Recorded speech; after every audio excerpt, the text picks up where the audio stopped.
growing up as a youth involved in crime and drugs at a very young age. And so what I would do, I would run away from home, and I would end up doing drugs all night, and I'd end up going to school, sitting there and looking around I remember looking around at my class, and I felt like I was like the only one in there that was living my life like this. I'd look around at everybody in my class and be like, man, I'm high all night, I'm coming to school in 7th grade. And so that just kind of started that life of crime and drugs. When you're out on the streets, you find other families that actually do drugs with their kids. And see, I had parents that were Christians that were trying to raise us that way, but we rebelled and went the other way, me and my older brother. And it was easy to find those families and those kids that I hung out with from school. Their families did drugs with the kids, so it was really easy just to end up at their houses at night, stay the night. You know, you'd find a place to live on those streets until the cops would find me and bring me back home. I remember being 13, 14, doing some crazy stuff. We broke into this high school, tried to steal a cash register, and the cops found us, and they ended up taking me back to my house because I was a runaway at that time. And that was kind of that start of that life of crime. And then I hit my freshman year in high school. We ended up stealing a truck. These guys ended up finding us driving that truck around, and they ended up jumping out of the truck, circling us, and we took off on a high-speed chase with these guys. We dumped the truck. We ran across the town we were living in, and the cops were looking for us. They found us, and then that put me on probation at about 14 years old. And then I got expelled from my high school, and I would go from there into probation. And when probation took over, my parents no longer had authority. Probation sent me over to a youth home, a correctional home over in Ashland called Lithia Springs Boys Home. I spent 9 months there. Everywhere I was locked up at, when I was a juvenile, there was always somebody coming in and telling me about Jesus, planting seeds in my heart. I remember sitting in juvenile hall as a youngster, and this pastor had come in and told me about the Lord. Well, he was going to the church that my parents had went to, and so he recognized me. He started pouring into me and planting seeds in my heart. After about 9 months out of that youth home that I was in, I get back out, go back to normal high school, go back home. Instantly, I find my old friends and I start doing drugs again as I'm on probation. So Oregon Youth Authority takes over from county probation to Oregon Youth Authority. And I get a new probation officer. That probation officer then sends me out to a youth ranch out in Bonanza, outside of Klamath Falls. And I spend 13 months there. And while I was there was this guy that would always come out Thursday nights, and he would show up and he would tell us about Jesus. And I always remember this. He would look at me and tell me, man, you're a prince, you're a king's kid. And I'll never forget that. That really stuck with me. And so the theme here, as I was doing all my crazy life and drugs and crime, somebody was always infiltrating and telling me about Jesus no matter where I went. And that was very impactful for me. So I get out, I'm 18 years old, I get out of the youth ranch, I go back home, I spend 2 days at home, and I instantly hit the streets. And this is when I really started getting involved with the heavier drugs like cocaine, ecstasy, crystal meth. I don't have anywhere to live, so I start living with my buddies all over the town, different houses, different drug houses. I remember going to the county jail for the first time as an adult. To me, the county jail was scary. It was different than juvenile, it was different than the youth correctional homes I was in. It was the same theme again. Guys were coming in off the street, telling me about Jesus. So I remember sitting in my cell one night, and these guys came in, they said, church. So I go in, and these 3 guys came in to tell us about Jesus. And I remember sitting there, vividly thinking, as they were speaking to the inmates, myself, about Jesus, I sat there and watched those guys and thought, wow, I wish someday I could do that. I wish I could tell people about Jesus that are incarcerated. And so I'm about 18 years old at this time. So I get out of jail, I'm living my life, I'm doing my thing. Every morning when I wake up, I would drink beer, smoke weed, do drugs, and that was my life. And I'm living in these apartments with all these people. I thought, these people are after me. Some guys that were getting out of prison, I thought, man, they're after me, and I'm feeling pretty weird this weekend. So my brother actually invites me to go see a movie on a Friday night. I'm watching the screen, and I was like, this is so wild. I feel like I'm in the movie. The next day, I leave those apartments on a Saturday morning. I'm walking up a street in the town I'm living in, and my mom goes driving by. She pulls over. Hey, I haven't seen my mom for, I don't know, a year or two. I remember asking her, I said, Mom, I need a ride out to Roosh. I get out there and I feel that same way. I feel really weird. I feel like, man, people are after me. What am I going to do? But on Sunday, it comes around, everybody piles into this Suburban, and they go over to the market right across the street from Applegate Christian Fellowship Church.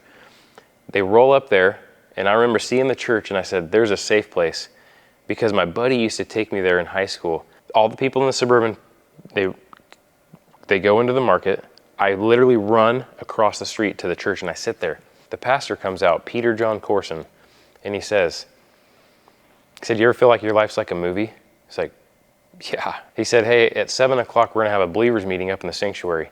Anybody felt led to go up there, make your way up to the sanctuary and go in there. And so I knew that was for me. I was like, yeah, I need to be in that service. So I walk up, the church sanctuary fills up, and I'll never forget, Peter John walks out from the back, and he goes, hey, I don't normally do this, but he said, I've been praying in the back here, and the Holy Spirit is leading me and has been saying, there is somebody out there right now.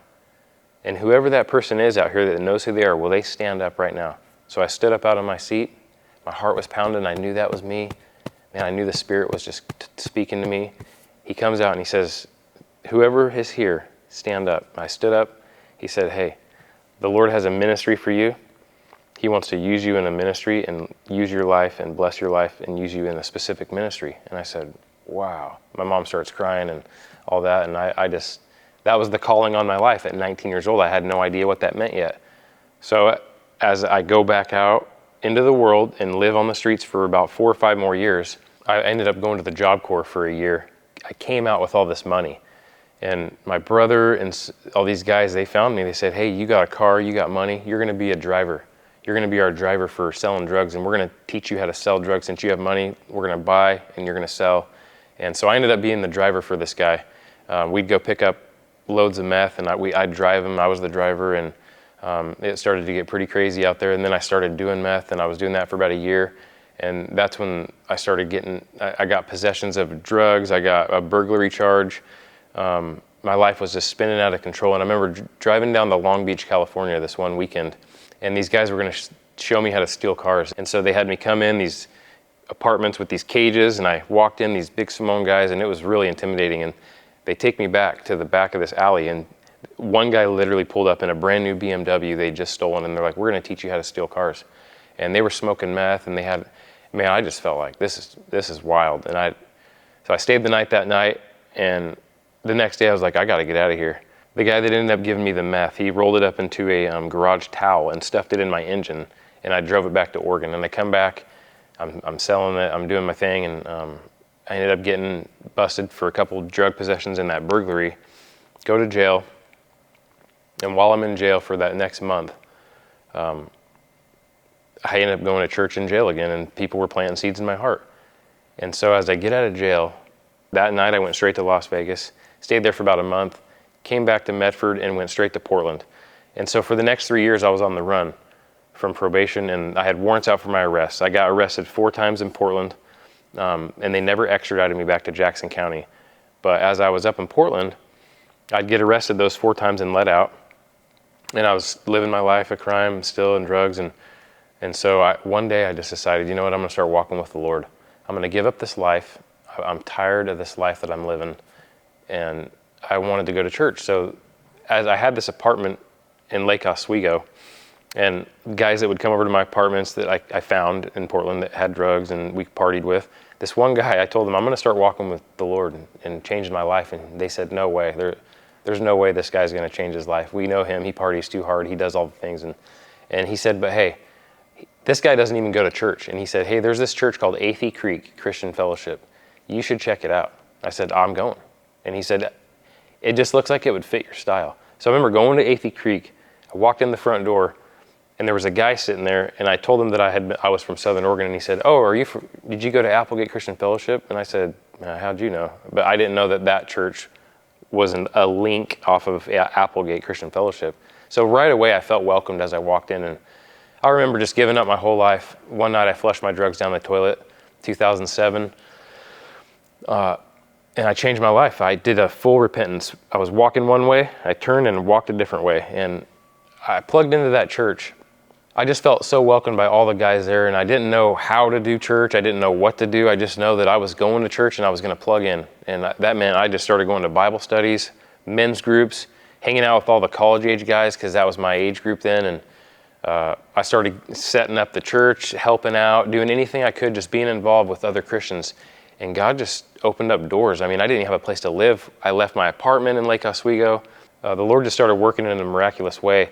I had to go check in with that probation officer I'd been running from for 3 years and get my life out of the crime scene. So I remember calling this probation officer one day, left him a voicemail on a Friday and told him, hey, I've never met you. I've been running for 3 years. And all I know is that I want to make it right. I want to turn myself in, or you can come get me from Portland. I'll drive to Medford if you need. I will turn myself in, and I want to give all this life up because I've changed my life. I'm a Christian now. I'm walking with the Lord. You don't have to believe me, but I'm for real. And he hears my voicemail on a Friday. He calls me up on a Monday and says, I've never had anybody tell me the things that you told me on the phone. And he goes, and I can hear it in your voice that you've changed your life and that you are now this new believer Christian. And what I want to do is actually just have you check in with me on paper for 6 months, and I'll let you off probation. That's unheard of. With God, all things are possible. And so as I started cleaning up my past, God was just working out all the details. I was going to Athey Creek Christian Fellowship, and a guy asked if I wanted to go into the McLaren youth prison with him and tell the youth about the Lord. And I said, right then in my heart, I knew that that was the calling the Lord had on my life. When you're called to something, you're going to know it. So I started going into the youth prison in McLaren with this guy teaching a Bible study. That was right when I started walking with the Lord. And then I remembered back to what that pastor said, 4 or 5 years previously. He said, the Lord was calling you into a specific ministry. And I knew right then and there that I was called to the youth prison ministries. So I would then go on and get married, move down to Southern Oregon. And for my job, I ended up moving over to Klamath Falls for a couple years. And I found this church called New Horizon Christian Fellowship. Let's plug in. So as I'm there, the first week we're there, this guy comes in the church.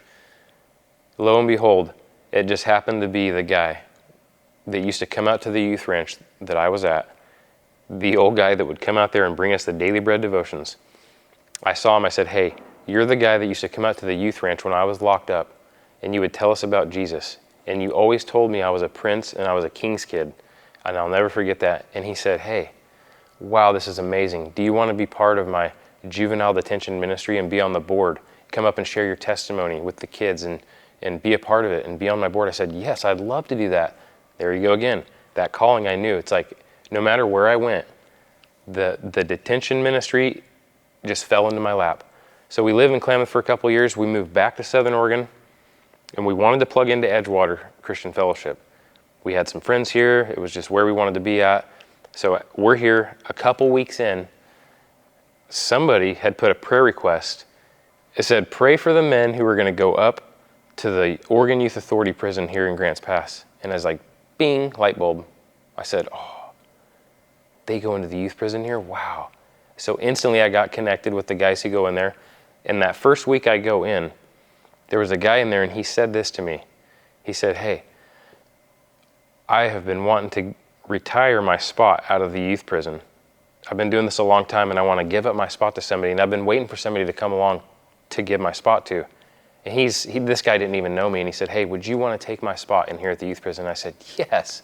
So it's everywhere I moved, that would just fall into my lap. So I knew I was called to the youth prison ministry based on everywhere I go. It just happened. I wasn't searching for it. I wasn't trying to make it happen.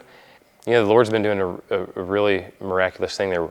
This last summer and the previous summers, we baptized youth. We baptized, 10 youth this last summer. The summer before, maybe 10 or 14. Every year, guys are getting baptized, and I just go in there and I hang out in their units with them, hang out on the pods. I go in there and I relax. I just talk to these guys like I know them, because I was once one of them.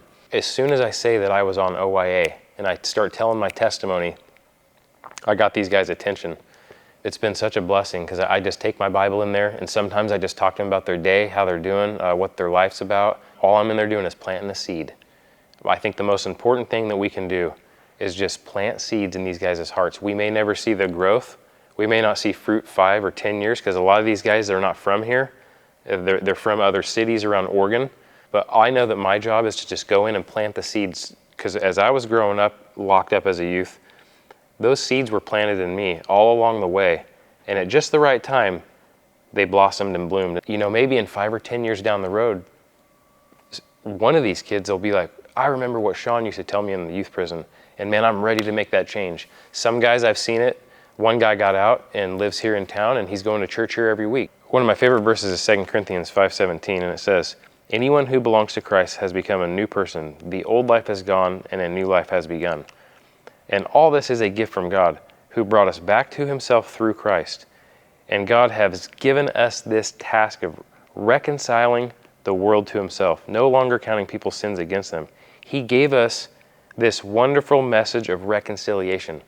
My main message to these kids is that God wants to renew and reconcile their life.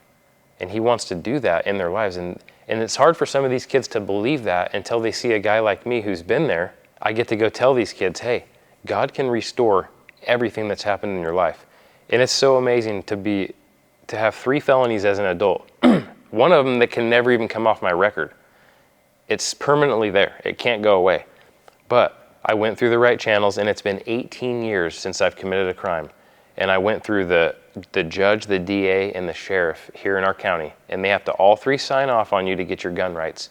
So it was really cool to be able to tell these kids, hey, I now have a concealed weapons permit. I get to own firearms. Now I'm part of a church security team, and I get to hang out with law enforcement. I used to run from them, and now I run with them. And I got to go spend time with a guy over in where I grew up. He had me come do ride-alongs with him, and he asked me this. He said, we're missing one piece out here on these ride-alongs. And he said, we're missing somebody to tell him about the Lord. So it was really cool to go in and drive around my old streets in the front seat of the cop car and not the back. And he asked me any stop that he made along the way to this park. If I ever felt like I wanted to pray with somebody, get out on the stop with them and pray for. So I remember praying with these guys on the sidewalk, and it was a really cool experience to just ride along with the law enforcement that I used to run from, and now I got to sit in the front seat. And that's just a testament of what God's done in my life, changed my life. Yeah, who would have thought 18 years ago, one flush of the toilet and a decision made that I would go on to have a wife and a life crime-free and 2 kids and be blessed by the Lord in such a way that I can go tell my story and people would believe it because it's a testimony. And when people hear your testimony, there's nothing they can say against it. And so people can look back on my life before, and they can look at my life after and be like, wow, this is a completely different person we knew before. This guy that we know now is completely different. I talk to people that don't even believe the things that I used to do because they see me now. The way that Christ has changed my life, they see me and they don't even understand how the 2 are even the same.